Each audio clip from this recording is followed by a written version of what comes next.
How to delete Facebook page permanently. Hey guys, welcome to our channel and let's get started.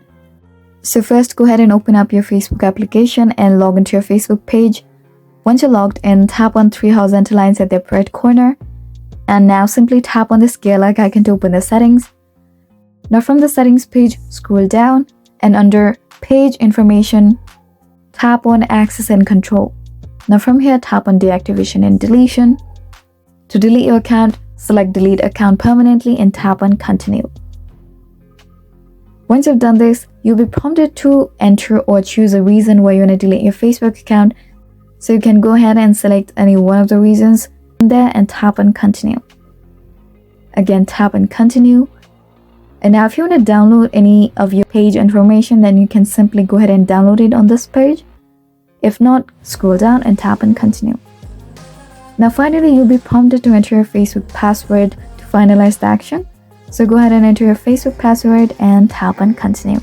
Now with this, your Facebook page will be permanently deleted. So that's it. So I really hope you found this video helpful, and if you did, please make sure to hit the like button and subscribe to us for more great contents. Thanks for watching.